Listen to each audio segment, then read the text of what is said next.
آپ دنیاوی زندگی کی آرائش چاہنے لگے، کہیں ایسا نہ ہو کہ آپ دنیاوی زندگی کی آرائش چاہنے لگے،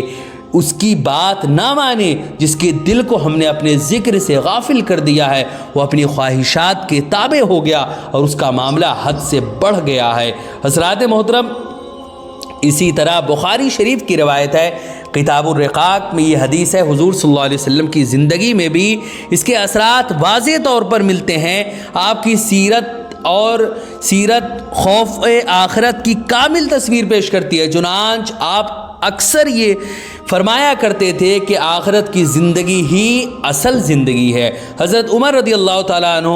جو ہے وہ حدیث ایلا میں بیان فرماتے ہیں کہ ایک دن میں رسول اکرم صلی اللہ علیہ وسلم کی خدمت میں حاضر ہوا، آپ کو دیکھا کہ آپ ایک چٹائی پر آرام فرما تھے، چٹائی پر کوئی بچھونا نہیں تھا اور چٹائی کا نشان آپ کے پہلو میں ظاہر ہو رہا تھا، آپ چمڑے کے ایک تکیہ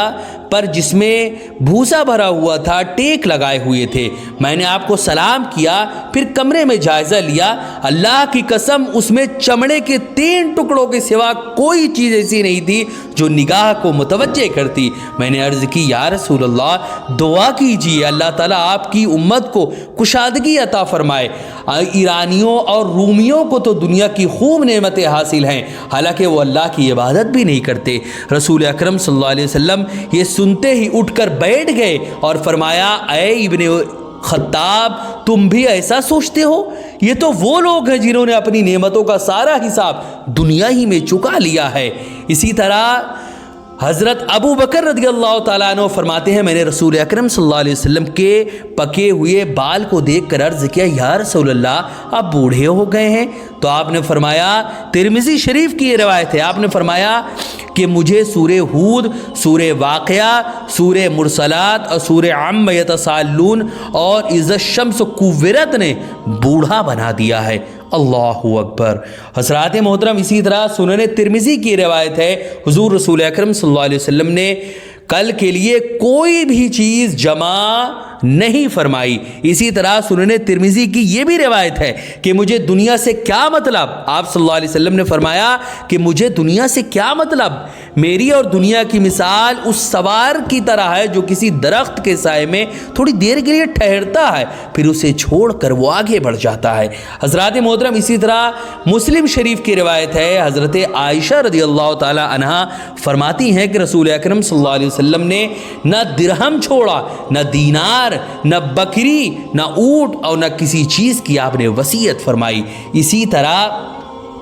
آپ صلی اللہ علیہ وسلم نے کسی بھی چیز کی وصیت نہیں فرمائی۔ حدیث شریف میں ہے کہ حضرت جبریل علیہ السلام آپ کی خدمت میں آئے اور عرض کیا، اللہ آپ پر سلام بھیجتا ہے اور یہ پیغام بھیجا ہے کہ اگر آپ چاہیں تو میں اس پہاڑ کو آپ کے لیے سونے کا بنا دوں اور جہاں آپ چاہیں یہ پہاڑ آپ کے ساتھ چلے۔ آپ نے فرمایا، آپ نے تھوڑی دیر کے لیے سر نیچے کیا اور پھر فرمایا، اے جبرائیل بے شک یہ دنیا اس کا گھر ہے جس کا کوئی گھر نہ ہو، اور اس کا مال ہے جس کا کوئی مال نہ ہو، اور اس کو وہ جمع کرتا ہے، دنیا کو وہ اکٹھا کرتا ہے، جمع کرتا ہے جس کے پاس عقل نہیں، یعنی جو بے وقوف ہے وہی اس کو جمع کرنے کے پیچھے لگا رہتا ہے۔ اسی طرح پھر حضرت جبریل علیہ السلام نے کہا، یا محمد اللہ تعالیٰ آپ کو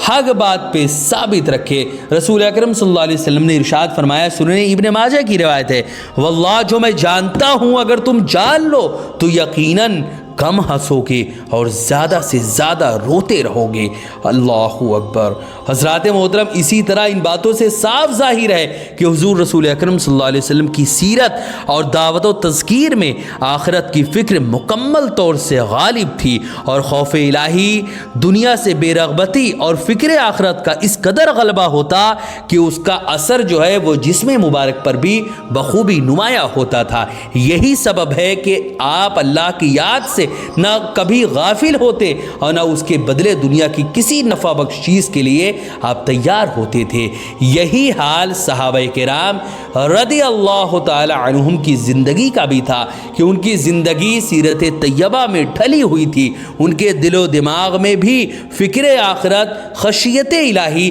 اور دنیا سے بے رغبتی کے گہرے اثرات تھے، جس کا اندازہ ان کے اعمال و کردار اور ان کے معمولات و معاملات سے کیا جا سکتا ہے۔ حضرات محترم، لیکن آج ہم دنیا سے بے رغبتی اور خشیت فکر آخرت رکھنے کے بجائے اس سے راہ فرار اختیار کرنا چاہتے ہیں۔ یہ ہماری ایمانی کمزوری ہے جس کے وجہ سے ترک دنیا اور آخرت کی خشیت کی فکر کے سلسلے میں ہمارا عقیدہ راسخ نہیں ہو پاتا، ورنہ قرآن مقدس اور سیرت نبوی ایک ٹھوس حقیقت ہے۔ جو بھی ان کے دائرے میں رہ کر اپنی زندگی گزارے گا اور دنیا کی فضولیات سے پرہیز کرے گا، اس کے اندر دنیا سے بے رغبتی اور صبر و قناعت اور فکر آخرت پیدا ہوگی۔ وہ حسن نیت، حسن عمل اور حسن اعتقاد سے متصف ہوگا اور پھر انہی کاموں میں دلچسپی لے گا جو اس کے لیے آخرت میں نفع بخش ہوگی۔ اللہ ہم سب کو یوم آخرت کی یقین سے نوازے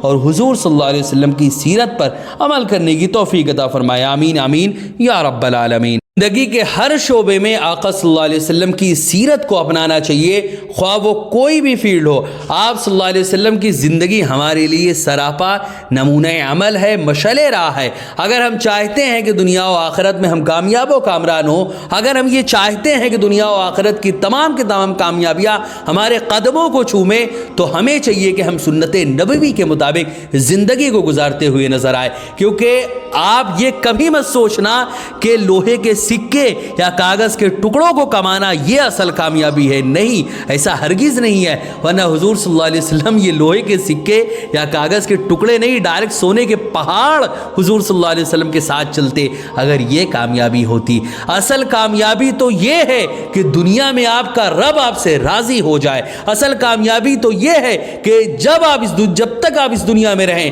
آپ کا رب آپ سے راضی رہے، جب آپ اس دنیا سے جائیں مرنے کے وقت بھی آپ کا رب آپ سے راضی رہے، جب اللہ کی بارگاہ میں آپ پہنچے مرنے کے بعد تو آپ کا رب آپ سے راضی رہے، جب قبر میں آپ کو لٹایا جائے اس وقت بھی آپ کا رب آپ سے راضی رہے، اور جب قیامت کے دن آپ قبر سے اٹھے اس وقت بھی اللہ تعالیٰ آپ سے راضی رہے، اور جب قیامت کے میدان میں نفسی کے عالم میں حساب کتاب کا وقت آئے، جب ہر کوئی نفسی کہہ رہا ہو اس وقت بھی آپ کا رب آپ سے راضی رہے۔ دنیا و آخرت کی سب سے بڑی کامیابی اگر کوئی ہے تو وہ صرف اور صرف اللہ کی رضا ہے، اس سے بڑی کوئی شے نہیں۔ حضرات محترم، ویڈیو پسند آئے ویڈیو کو لائک کریں، شیئر کریں، اور اگر ہمارے چینل پر نئے آئے ہو تو اسے ضرور سبسکرائب کر کے بیل آئیکن کو بھی ضرور دبائیں تاکہ اس طرح کی تمام انفارمیٹیو ویڈیوز آپ تک ضرور پہنچے۔ السلام علیکم ورحمۃ اللہ وبرکاتہ۔